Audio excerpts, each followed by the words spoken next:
Znate one ljude čija su imena sinonim za uspjeh? Oni koje, kad vam neko spomene, znate da će u nastavku pričati o još jednom njihovom postignuću. E pa danas ću vas upoznati s jednom baš takvom, Almom Oračević.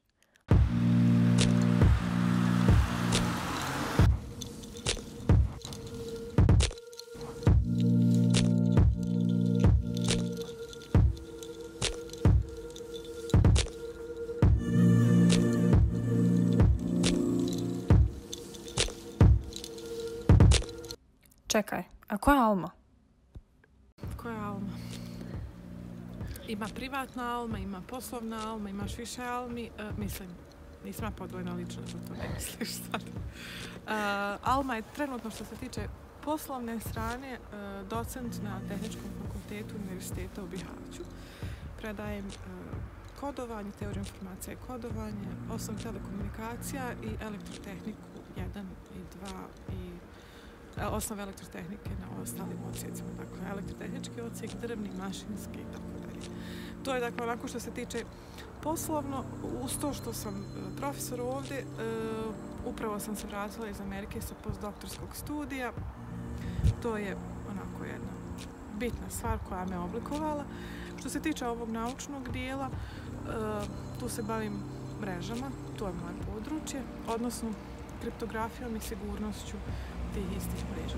U okviru doktorskih studija boravila je u Turskoj, a za postdoktorske je letila do daleke Amerike. Na pitanje na kakvu sve sliku svoje domovine nailazi u sklopu svojih internacionalnih iskustava, Alma mi je rekla da svaka zemlja koju posjedi ima različitu percepciju Bosne i Hercegovine.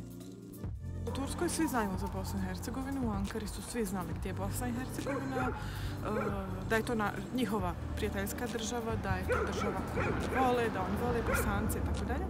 I znaju, dakle, gdje je Bihać ne znaju, Bihać im je potpuno strano nešto. Oni znaju gdje je Sarajevo i gdje je Mostar. I otprilike za njih je Bosna i Hercegovina, Sarajevo i Mostar. Dok recimo u Americi je potpuno drugačija situacija. U Americi ljudi prvo što ne znaju gdje je Bosna.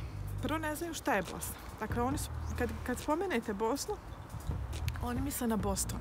U Americi mi najbolje išlo kad kažem da je Bosna jako blizu Beča i Italije. Društvene mreže smatra jako korisnim za promociju pozitivnih priča i prirodnih bogatstava ovog područja. Ja sam čak uspjela jednog kolegu, inženjera,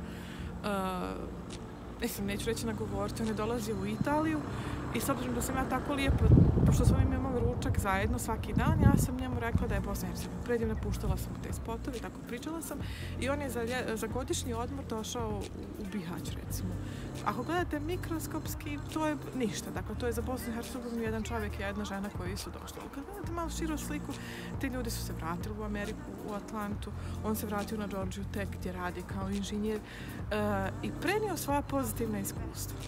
Dakle, to je ono što nama treba. Mi ne možemo imati neku globalnu, ogromnu kampanju, jer nemamo novca da je finansiramo sad na nekim televizijama, ali ta mikrokampanja je po meni isto jako dobra.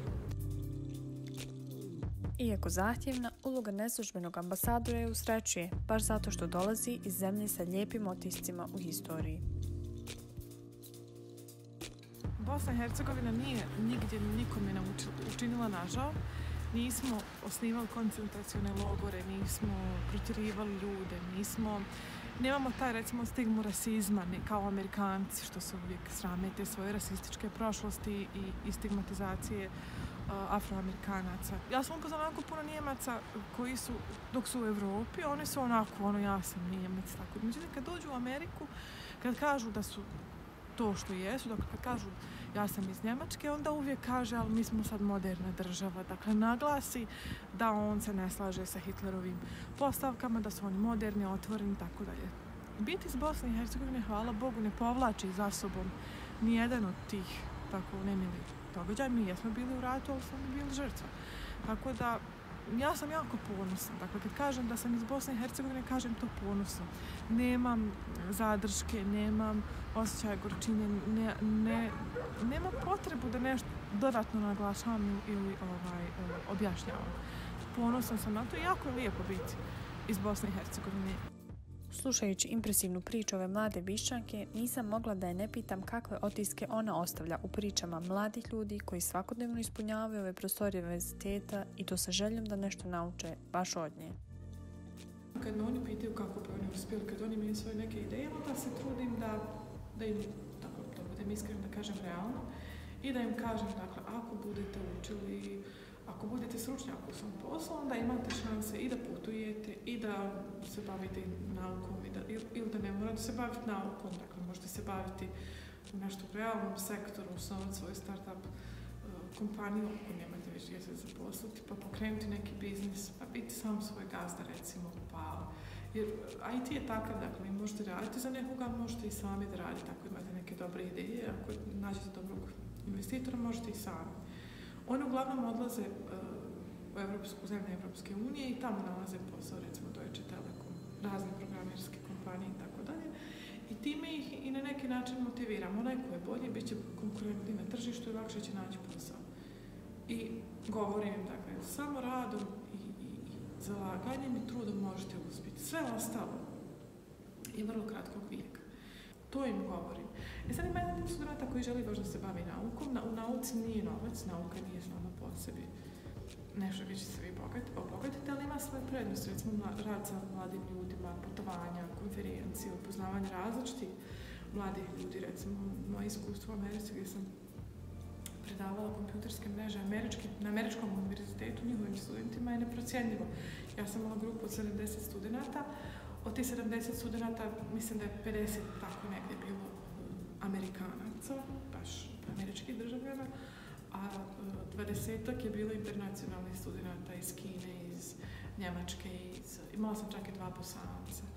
I kad upoznate mlade ljude koji različito razmišljaju, to vam je jedna ogromna satisfakcija koju nijedan novac ne može zamijeniti. Sad vi ste mi dali neki novac, ali to iskustvo je tako vrijedno da nikakav novac to ne može zamijeniti. Recimo iskustvo predavati ljudima iz cijelog svijeta. I onda sad kad sam se vratila u Bosnu i Hercegovinu, mogu da uporedim kako je predavati u Bosni i Hercegovini, kako je predavati u Americi, kako je biti student u Zagrebu, kako je biti student u Bosni i Hercegovini, kako je biti student u Turskoj, kako je biti student u Americi. Dakle, uporediti različite obrazovne sisteme i imati to iskustvo, to vam je neprocjenjivo.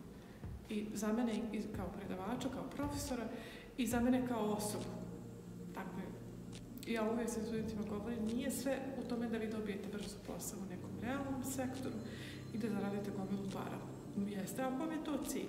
Ali ako krenete putem nauke, možete imati manje novca, ali ćete možda imati više tog nekog iskustva sa ljudima, različite priče i tako dalje. Svoj dugogodišnji trud Alma je krunisala titulom najmlađe doktorice u oblasti telekomunikacija naše zemlje. Ova mlada Bišćanka dokaz je da Bosna i Hercegovina ima akademsku zajednicu kojom se može ponositi, te da svoj otisak ostavlja i na svjetskoj naučnoj sceni.